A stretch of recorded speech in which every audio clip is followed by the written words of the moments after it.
Hello students हमने last class में potentiometer topic शुरू किया था और हमने एप्लीकेशंस ऑफ पोटेंशियोमीटर में एक एप्लीकेशन हमने डिस्कस की थी comparison of EMF of two cells. आज हम सेकंड एप्लीकेशन स्टार्ट करेंगे।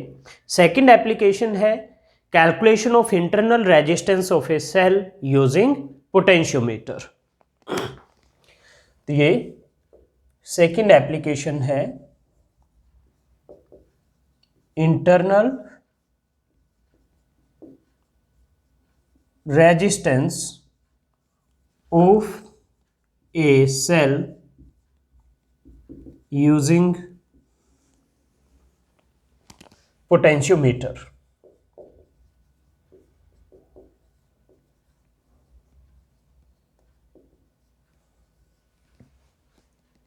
स्टूडेंट सबसे पहले हम ऑक्सिलरी सर्किट बनाएंगे पोटेंशियोमीटर का। ये सेम बनेगा जो आपने पहले बनाया था। ये आपका पॉइंट ए है, इसके साथ इस तरह से ये वायर कनेक्टेड है।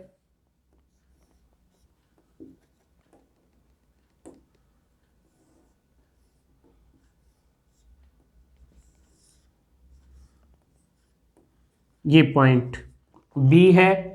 पॉइंट ए और बी के बीच में यहाँ पर एक बैटरी लगाई गई है और यहाँ एक रियोस्टेट है और रियोस्टेट से पॉइंट बी कनेक्टेड है। लेट इसका ईएमएफ ई है और इसकी वजह से पोटेंशियोमीटर वायर में करंट आई फ्लो करेगा। तो ये तो आपका ऑक्सिलरी या ड्राइविंग सर्किट जिसको आप कहते हैं वो है पोटेंशियोमीटर का। अब मान लीजिए हमारे पास एक सेल है जिसका ईएमएफ है E1, जिसका ईएमएफ E1 है और इसका इंटरनल रेजिस्टेंस मान लीजिए स्मॉल r है। ये इंटरनल रेजिस्टेंस है। हमें इसका r की वैल्यू कैलकुलेट करनी है।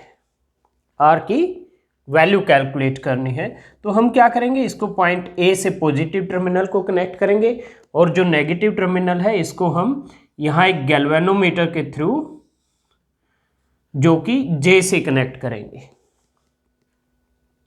ओके, अब हम क्या करेंगे, अब हम जोकी को वायर AB पर स्लाइड करेंगे और नल पॉइंट फाइंड करेंगे। ओके, तो चलिए अब हम इस डायग्राम को डिस्क्राइब करते हैं, टेक्स्ट में लिखते हैं। तो positive terminal of cell, the positive terminal of cell of EMF E1 and internal resistance small r and internal resistance r is connected to point A of the potentiometer wire. Okay, is connected to end A is connected to end A of potentiometer wire, potentiometer wire, और जो negative terminal है that is connected to galvanometer and jockey. Okay, and the negative terminal is connected to and the negative terminal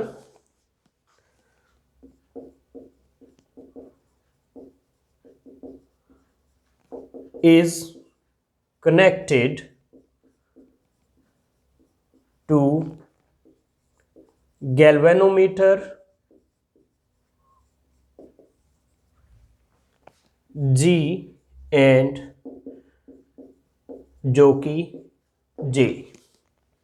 okay, ये इस तरह से connected है। अब क्या करना है, जोकी को स्लाइड करना है ओवर वायर AB।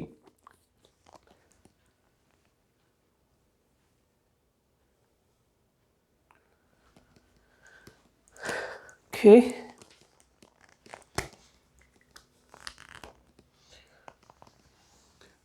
स्लाइड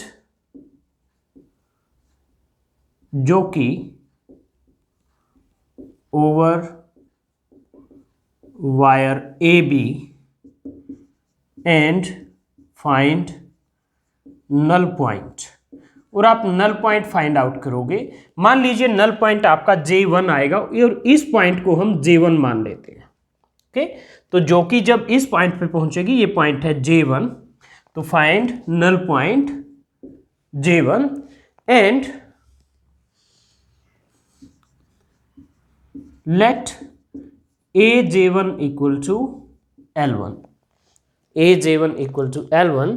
तो ये जो EMF है, पोटेंशियोमीटर प्रिंसिपल क्या है? Potential difference is proportional to length of wire. तो E1 is proportional to L1 और E1 equal to KL1।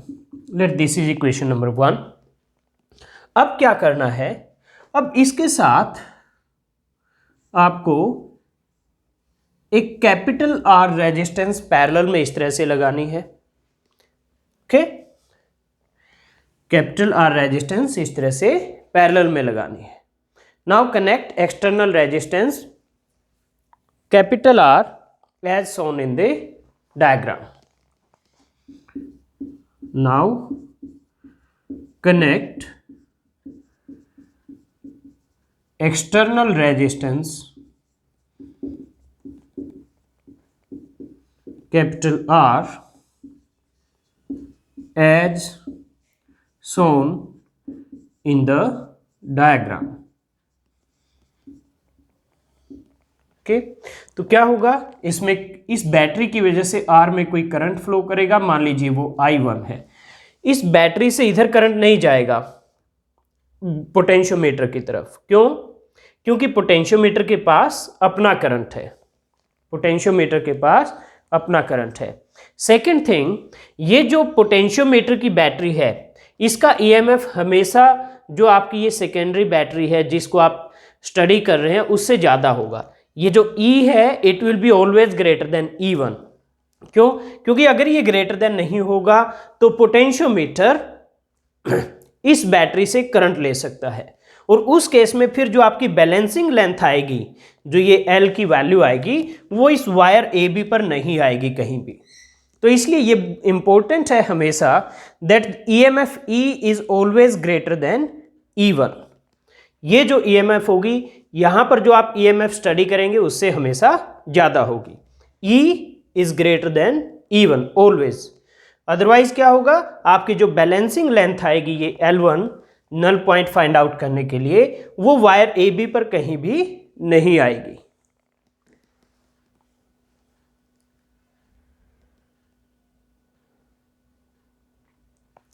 Alright, तो इस केस में हमने क्या किया? ये कैपिटल R रेजिस्टेंस कनेक्ट की। तो यहां भी सेम सिचुएशन है, E is greater than E1।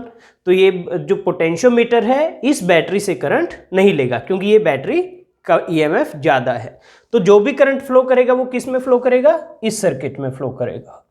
ये जो सर्किट है E1 small r capital R, इन तीनों को मिलाकर जो सर्किट बन रहा है उस पे करंट, और उसमें मान लीजिए करंट I1 फ्लो करेगा। ओके, तो let I1 be the current flowing through the external resistance capital R। Let I1 is current flowing in R due to E1। Okay, अब क्या करना है? फिर से जॉकी को स्लाइड करना है ओवर वायर AB और फिर से नल पॉइंट फाइंड आउट करना है। Okay, now slide jockey on wire AB and find new null point. Now slide jockey on wire AB and again find null point।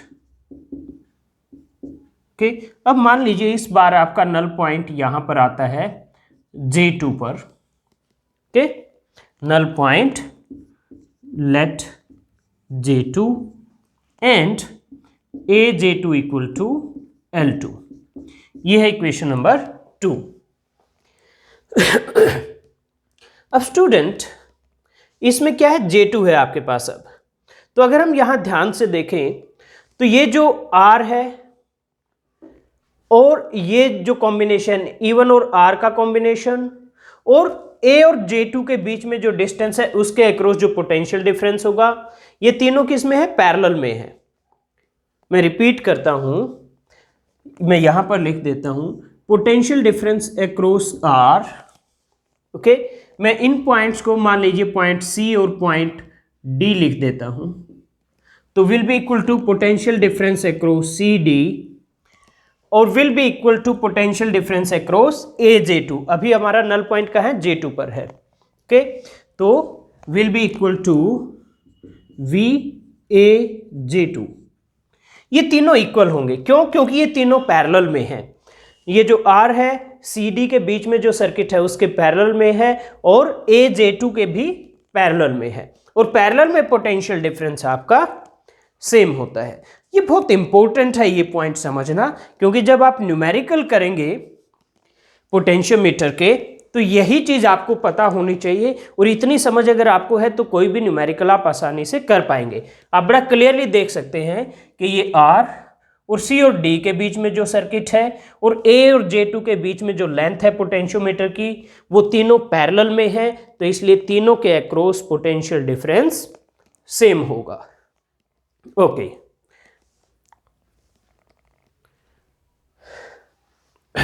तो अब इसके अक्रॉस जो potential difference है V, potential difference across R is V which is I1R। वो क्या होगा, I1R, वो किसके इक्वल होगा, proportional to L2। Okay, late, मैंने इसको इक्वेशन 3 लिख दिया, तो V विल बी KL2। इसको मैंने इक्वेशन नंबर 4 लिख दिया। अब हम क्या करेंगे, अब हम 1 और 4 को कंपेयर करेंगे, मीन्स 1/4। ओके, तो इसके लिए मैं क्या करूंगा, मैं ऊपर से इरेज कर देता हूं क्योंकि मुझे अभी भी डायग्राम की जरूरत है।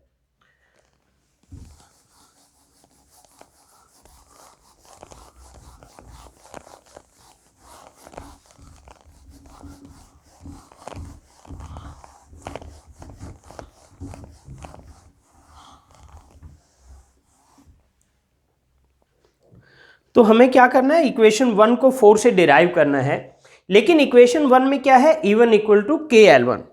ओके, तो पहले हम E1 को भी कैलकुलेट कर लेते हैं। आपने पढ़ा था जहां हमने internal resistance of a cell ये टॉपिक डिस्कस किया था, E equal to IR plus IR। यहां पे I क्या होगा इस सर्किट में, I1, E होगा E1, तो E1 equal to I1 capital R plus I1 small r। Okay, ये आपका EMF की वैल्यू होगी इसमें, तो यानी E1 की वैल्यू क्या आ गई यहां पर, I1 into R plus R। ये वैल्यू E1 की वैल्यू आ गई। तो अब हम क्या करेंगे, इक्वेशन 1 को इक्वेशन 4 से डिवाइड करेंगे।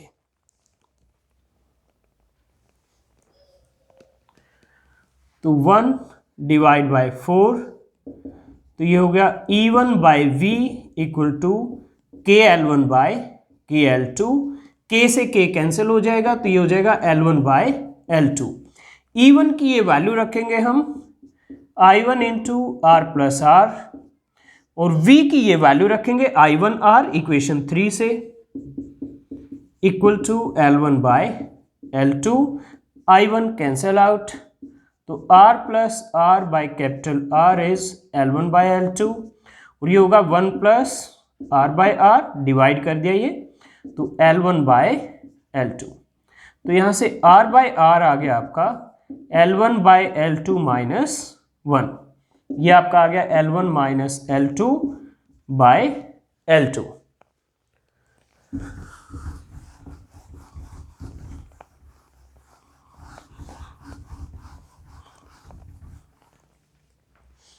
तो स्टूडेंट यहाँ से जो इंटरनल रेजिस्टेंस R है वो आ गया capital R into L1 minus L2 divide by L2, capital R into L1 minus L2 by L2।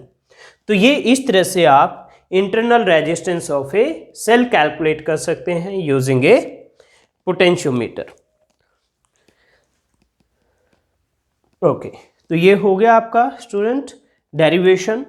Second application, और ये application student specially from board exam point of view बहुत important है। ये derivation बहुत बार पूछा जाता है और पोटेंशियोमीटर पर बहुत ज़्यादा चांसेस हैं कि आपका पूरा एक बड़ा क्वेश्चन 5 मार्क्स का बन जाता है। और वो यूजुअली इस तरह से होता है कि दो पार्ट में, एक पार्ट में ये डेरिवेशन होगा, ये होगा, या कोई दूसरी जो एप्लीकेशन है वो होगी यूजुअली, और एक पार्ट में न्यूमेरिकल होगा। जैसे 2.5 नंबर का अगर थ्योरी पार्ट है, ये डेरिवेशन है, तो 2.5 नंबर का आपको न्यूमेरिकल दे दिया जाता है और इस तरह से एक पूरा 5 मार्क्स का क्वेश्चन पोटेंशियोमीटर पर बन जाता है। तो अभी हम न्यूमेरिकल करेंगे, उससे पहले हम एक छोटा सा टॉपिक और डिस्कस करेंगे कि एक पोटेंशियोमीटर की सेंसिटिविटी हम कैसे इंक्रीज कर सकते हैं। ओके, तो ये टॉपिक आपका यहां पर कंप्लीट हो गया है, ये टॉपिक कंप्लीट हो गया, ये सेकंड एप्लीकेशन। तो अब नेक्स्ट हमारा टॉपिक है कि हम सेंसिटिविटी कैसे इंक्रीज कर सकते हैं। तो मैं इधर के पार्ट को ही रेज करूंगा क्योंकि मुझे डायग्राम की फिर से जरूरत पड़ेगी। ऑल्दो ये तो कंप्लीट हो गया है आपका टॉपिक, बट फिर भी मैं पोटेंशियोमीटर का डायग्राम अपने लिए रख लेता हूं। Okay,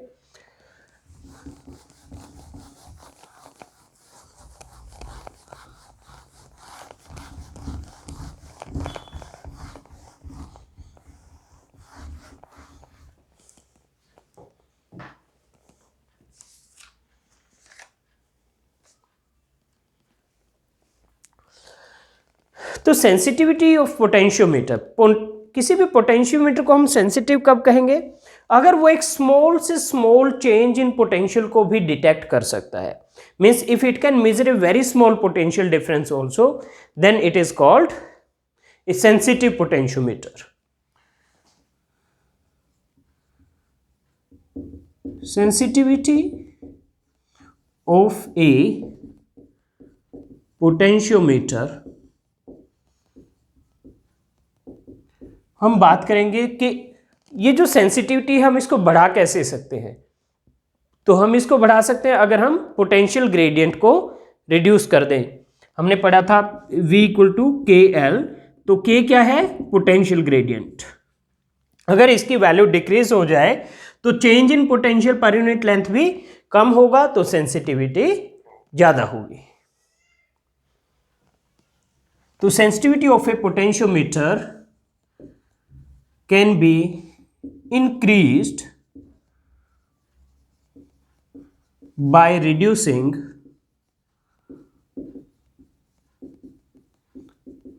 potential gradient, by reducing potential gradient।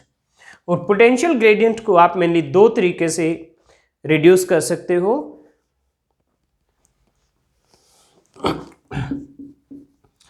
This can be done in two ways.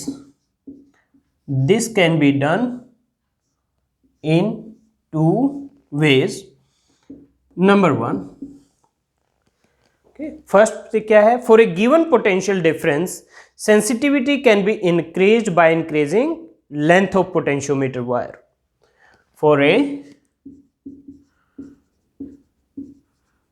Given potential difference, क्योंकि अगर V की वैल्यू फिक्स है तो अगर आप L बढ़ा दोगे तो K की वैल्यू क्या होगी? रिड्यूस हो जाएगी। Okay, so for A given potential difference, given potential difference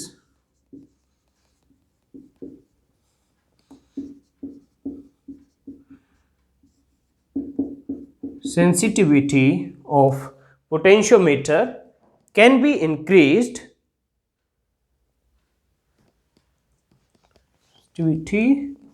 of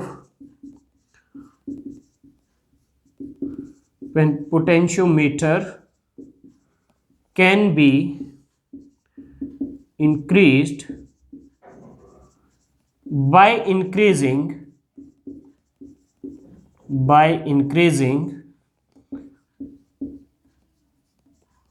length of potentiometer wire। Second, और क्या कर सकते हैं, अगर लेंथ फिक्स्ड है तो पोटेंशियल ग्रेडियंट फिर कैसे डिक्रीज कर सकते हैं, by decreasing current in the circuit, क्योंकि करंट डिक्रीज होगा तो V equal to I R, V भी डिक्रीज हो जाएगा। Okay, so for a potentiometer wire of fixed length, for a potentiometer wire of fixed length, okay, the potential gradient can be decreased, the potential gradient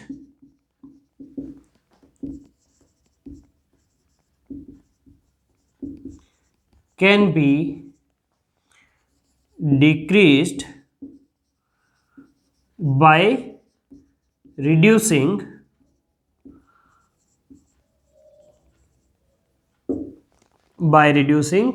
current in the circuit. For a potentiometer wire of fixed length, the potential gradient can be decreased by reducing current in the circuit with the help of rheostat. With the help of a rheostat. तो student ये था कि एक potentiometer को ज़्यादा sensitive किस तरह से बनाया जा सकता है। तो ये पोटेंशियोमीटर का थ्योरेटिकल पार्ट कंप्लीट हो गया। स्टूडेंट अब हम न्यूमेरिकल करेंगे, लेकिन न्यूमेरिकल करने से पहले मैं आपको बताना चाहूँगा कि ये जो डायग्राम है पोटेंशियोमीटर का, यानी अगर मैं इस पार्ट को हटा दूँ तो जो ऑक्सिलरी सर्किट है पोटेंशियोमीटर का, ये यूजुअली न्यूमेरिकल में किस तरह से दिया होता है, या आप अपने सहूलियत के लिए किस तरह से ड्रॉ करते हो, सो दैट आपका डायग्राम ज़्यादा कॉम्प्लिकेटेड ना लगे, तो वो मैं आपको बताता हूँ। तो मैं इसके लिए ये इरेज कर देता हूँ।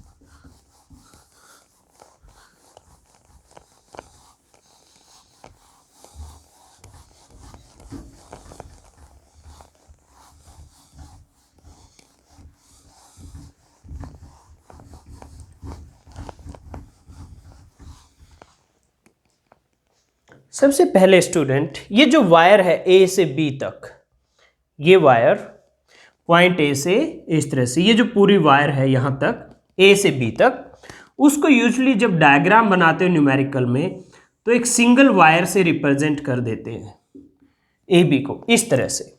ये जो ए से बी तक पूरी वायर है उसको यूजुअली इस तरह एक सिंगल वायर से रिप्रेजेंट करते हैं, और उसके साथ फिर ये एक बैटरी लगाई जाती है। ये आपकी बैटरी हो गई ऑफ ईएमएफ ई, और जो रियोस्टेट है ये बैटरी हो गई। ये जो रियोस्टेट है इसकी रेजिस्टेंस को भी इस तरह से एक रेजिस्टर आर से रिप्रेजेंट कर देते हैं। इस तरह से यूजुअली आपका पोटेंशियोमीटर का डायग्राम न्यूमेरिकल में होता है, और फिर इसकी वजह से ये करंट आई फ्लो करेगा। फिर उसके बाद था कि आपका जो बाहर सर्किट लगाते हो वो क्या था, जैसे कंपैरिजन ऑफ ईएमएफ में क्या किया था आपने, यहाँ पर एक सेल लगाया था ऑफ ईएमएफ E1 गैल्वेनोमीटर, जो कि तो ये कैसे लगेगा, ये इस पॉइंट के साथ ये सेल हो गया E1, यहाँ गैल्वेनोमीटर, और यहाँ पर ये जो कि वायर AB पर इस तरह से स्लाइड कर सकते हैं।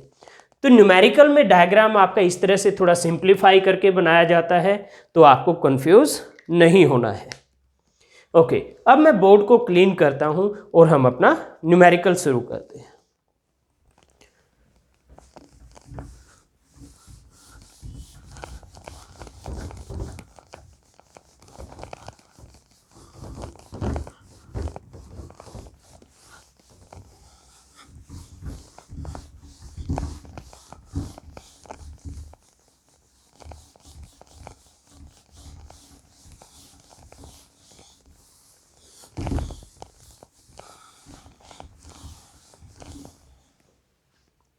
ओके,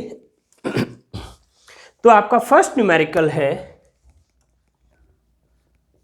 कि आपको एक पोटेंशियोमीटर दिया हुआ है, EMF E1 सॉरी E, ये रेजिस्टेंस R और ये वायर AB। लेट इसमें करंट I फ्लो करेगा। ओके, फिर कहता है ये आपका क्या है, ये पोटेंशियोमीटर है। इस पोटेंशियोमीटर के साथ आपको दो बैटरीज दी है of EMF E1 and E2, और उनको किस तरीके से लगाया गया है, पहले लगाया गया है उनको इस तरीके से, पॉजिटिव नेगेटिव ऑफ E1, फिर नेगेटिव पॉजिटिव ऑफ E2, और आपका जो फिर नल पॉइंट आता है J1, तो J1 है आपका 120 सेंटीमीटर, 120 सेंटीमीटर। अगर इस तरह से बैटरीज को लगाते हो, इस केस में आपकी इक्विवेलेंट ईएमएफ क्या होगी, E1 माइनस E2, क्योंकि positive negative negative positive opposite polarity के साथ आपने लगाया हुआ है। और सेकंड केस में इस तरह से लगाया हुआ है, पॉजिटिव नेगेटिव E1 E2, और फिर इस केस में आपका ये J2 नल पॉइंट है, पहले J1 नल पॉइंट था, अब J2 नल पॉइंट है, और J2 है आपका 300 centimetre. Length of wire between A and J2 ये 300 सेंटीमीटर दिया हुआ है। तो आपको फाइंड आउट करना है number 1 E1 by E2 and number 2 balancing length for E1, या फिर position of null point for E1, position of null point for E1, ये करना आपको। तो सॉल्यूशन, वेल हमने पढ़ा था कि अगर AB के अक्रॉस पोटेंशियल डिफरेंस V है और लेंथ AB की L है, तो पोटेंशियल ग्रेडियंट K है, और ये क्या होगा, कांस्टेंट होगा। तो हम मान लेते हैं कि let K is potential gradient, okay, K is potential gradient. तो ये जो फर्स्ट केस है, इस केस में E1 minus E2 will be proportional to length of AJ1, will be proportional to length AJ1। तो E1 minus E2 is K into AJ1। AJ1 की value रख दो, कितनी है, 120 सेंटीमीटर। तो E1 minus E2 is 120 K। ये equation 1 हो गई। जो सेकंड पार्ट है ये वाला, इसमें सेम पोलैरिटी के साथ कनेक्टेड है, पॉजिटिव नेगेटिव, तो इक्विवेलेंट ईएमएफ इसमें क्या होगी, E1 plus E2, and that is proportional to AJ2, length AJ2 के प्रोपोर्शनल होगी। तो E1 plus E2 is K into AJ2, AJ2 की वैल्यू रख दो 300, तो E1 plus E2 is 300 K। ये आपकी इक्वेशन नंबर 2 आ गई। ओके, अब क्या करेंगे, हम दोनों इक्वेशन को ऐड कर देते हैं, E1 E2 निकालते हैं। तो 1 plus 2 gives you E1 minus E2 plus E1 plus E2, तो ये आ गया 2E1 equal to 120 plus 300 420 K। तो E1 इज 420 बाई 2K, तो 210K। इसी तरह से अब ये वैल्यू 1 या 2 में से किसी भी एक में रख दीजिए, पुट इन 1, तो 210K minus E2 is equal to 120K। तो यहाँ से E2 क्या आ गया, 210K minus 120K equal to 90K। K क्या है, पोटेंशियल ग्रेडियंट। तो E1 E2 की वैल्यूज आ गई, रेशो निकाल लो। तो E1 by E2 is 210K divide by 90K। तो K से K कैंसिल हो जाएगा और ये 30 पर कैंसिल होंगे, 30 इंटू 3 90, 30 इंटू 7 210, तो ये आ गया 7/3। फर्स्ट पार्ट हो गया आपका।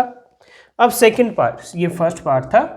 अब second part, find position of null point for E1। Let L1 is balancing length for E1, यानी L1 डिस्टेंस पर फ्रॉम पॉइंट A अगर आप अकेला E1 सेल लगाते हो, यानी आप E2 हटा दो, अगर अकेला E1 लगाते हो तो हम मान लेते हैं कि पॉइंट A से L1 डिस्टेंस पर जब जोकी होगी तो जो गैल्वेनोमीटर है वो 0 डिफ्लेक्शन शो करेगा। तो क्या होगा, E1 will be equal to KL1, तो L1 इज E1/K। E1 की वैल्यू है ये 210K डिवाइड बाई K से K कैंसिल, तो 210 सेंटीमीटर। तो ये है student balancing length for E1। इसी तरह से E2 के लिए अगर आपको निकालनी होगी तो 90 सेंटीमीटर आ जाएगी। तो एक तो ये न्यूमेरिकल था स्टूडेंट, ये आपका कंप्लीट हो गया। अब मैं बोर्ड को क्लीन कर देता हूं नेक्स्ट न्यूमेरिकल के लिए।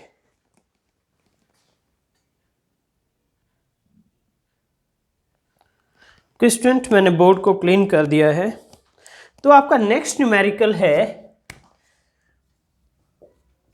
इसमें एक पोटेंशियोमीटर है।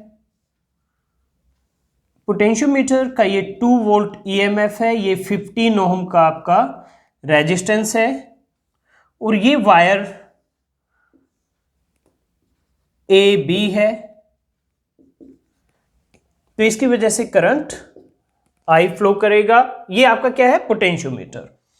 तो जो AB है वो आपको 1 मीटर दिया हुआ है, यानी 100 सेंटीमीटर, और रेजिस्टेंस ऑफ AB ये आपको 10 ओम दिया हुआ है। तो आपको फाइंड आउट करना है potential gradient along AB, potential gradient along AB, okay, यानी K की वैल्यू, पोटेंशियल ग्रेडियंट की वैल्यू निकालनी है। ऑलराइट, तो वो कैसे निकालेंगे, अभी सर्किट हमारा कंप्लीट नहीं हुआ है। ओके, पहले फर्स्ट पार्ट को निकालने के लिए मैंने आपको अभी सिर्फ इतना ही सर्किट बताया है। तो इसके लिए हम क्या करेंगे, टोटल रेजिस्टेंस कितना होगा पोटेंशियोमीटर में, 15 ओम का ये है और AB वायर का 10 ओम है, तो total resistance will be 25। Total resistance of potentiometer circuit, it will be ये 15 ओम प्लस RAB, तो 15 प्लस 10 25 ओम। तो ये करंट क्या होगा, 2 डिवाइड बाय टोटल रेजिस्टेंस 25, तो I इक्वल टू 2/25, तो 2/25 आपका आ जाता है 0.08 एम्पियर। तो ये होगा करंट इन पोटेंशियोमीटर सर्किट। तो AB के अक्रॉस आपका जो पोटेंशियल ग्रेडियंट होता है VAB बाय L होता है। ये शायद आपके वीडियो के व्यू में ना आए, मैं इसको इधर लिख देता हूं। जो पोटेंशियल ग्रेडियंट होगा वो क्या होगा, VAB divide by L। L क्या है, ये जो आपका AB है, यानी AB की जो लेंथ है। ओके, तो VAB कैसे निकलेगा, VAB आपका आएगा I इंटू RAB, तो ये मैं वैल्यू यहां लिखूंगा, VAB is I into RAB। I की वैल्यू 0.08 इंटू 10, तो 0.8 वोल्ट, 0.8 वोल्ट। ये आपका पोटेंशियल डिफरेंस आ जाएगा बिटवीन A एंड B। अब हमें कैलकुलेट करना है पोटेंशियल ग्रेडियंट। तो VAB की वैल्यू है 0.8 और LAB की वैल्यू है, यानी AB की लेंथ क्या है 100 सेंटीमीटर, तो ये आएगा 0.008 वोल्ट पर सेंटीमीटर। स्टूडेंट ये आ गया आपका potential gradient, first part complete हो गया। अब क्या करना है, अब इसके साथ एक सर्किट आपको एक्सटर्नल सर्किट लगाना है पोटेंशियोमीटर के साथ। ये पोटेंशियोमीटर है आपका, इसके साथ एक एक्सटर्नल सर्किट कुछ इस तरह से है ये, और इसके साथ ये रेजिस्टेंस है 0.3 ओम, ये 1.2 ओम, और ये जो ईएमएफ है E1 है आपका 1.5 वोल्ट। ओके, इस तरह से है। और इसके साथ ये गैल्वेनोमीटर है, और गैल्वेनोमीटर के साथ ये पॉइंट O है, और ये पॉइंट O आपका बैलेंसिंग पॉइंट है, यानी पॉइंट O पर गैल्वेनोमीटर जीरो डिफ्लेक्शन शो कर रहा है। ये आपका एक्सटर्नल सर्किट है। अब ये जो एक्सटर्नल सर्किट में बैटरी है E1 mF की, तो इसकी वजह से पोटेंशियोमीटर में तो कोई करंट नहीं जाएगा, क्योंकि पोटेंशियोमीटर एक्सटर्नल सर्किट से कोई करंट लेता ही नहीं है। तो जो भी करंट इसकी वजह से फ्लो करेगा वो किस में फ्लो करेगा, इस पार्ट में, ठीक है, इस पार्ट में फ्लो करेगा, यानी 1.2 ओम, ये 0.3 ओम, इस तरह से इस सर्किट में फ्लो करेगा। तो मान लीजिए इसकी वजह से करंट I1 फ्लो करेगा, तो I1 की वैल्यू कैसे निकालेंगे, ये इसको हम बोल देते हैं आपका सेकेंडरी सर्किट। इसको क्या बोल देते हैं, सेकेंडरी सर्किट। तो इसमें टोटल रेजिस्टेंस क्या होगी, 1.2 plus 0.3। In secondary circuit total resistance is 1.2 plus 0.3 1.5 ओम। तो जो करंट I1 है सेकेंडरी सर्किट में, ये कितना होगा, E1 की जो वैल्यू है डिवाइड बाय ये रेजिस्टेंस, E1 की वैल्यू 1.5 है, डिवाइड बाय टोटल रेजिस्टेंस की वैल्यू भी 1.5 है, तो 1 एम्पियर, ये आ गया। अब आपको सेकंड पार्ट में कैलकुलेट क्या करना है, length AO so that galvanometer shows no deflection, so that galvanometer shows no deflection। All right. तो स्टूडेंट अब अगर हम ध्यान से देखें तो लेंथ AO, ये पॉइंट C और D लिख देता हूं मैं, तो circuit between C and D यानी E1 और ये 1.2 ओम रेजिस्टेंस वाला सर्किट, और ये R, ये तीनों पैरेलल में है। फिर से मैं बताता हूं, length AO, circuit between C and D, और ये कैपिटल R रेजिस्टेंस, ये तीनों पैरेलल में है।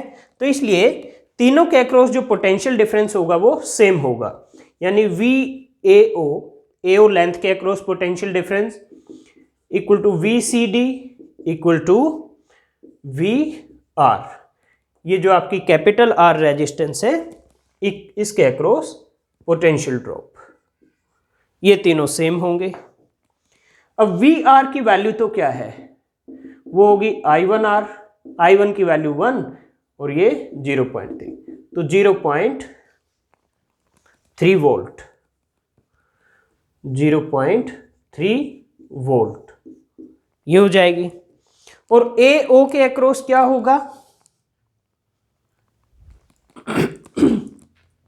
VAO क्या होगा, it will be potential gradient K into length AO, LAO। Okay, तो K की वैल्यू ये रही हमारे पास 0.008 इंटू LAO, ये होगा V।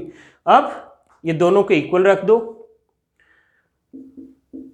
क्योंकि ये VR इक्वल टू VAO है। तो VR की वैल्यू है 0.3 वोल्ट, और ये क्या है 0.008 इंटू LAO। तो यहाँ से LAO आ गया 0.3 डिवाइड बाय 0.008, और अगर आप इसको कैलकुलेट करते हैं तो ये आपका आएगा 37.5 सेंटीमीटर, 37.5 सेंटीमीटर। तो ये सेकंड पार्ट का आंसर आ गया आपका, ये फर्स्ट पार्ट का।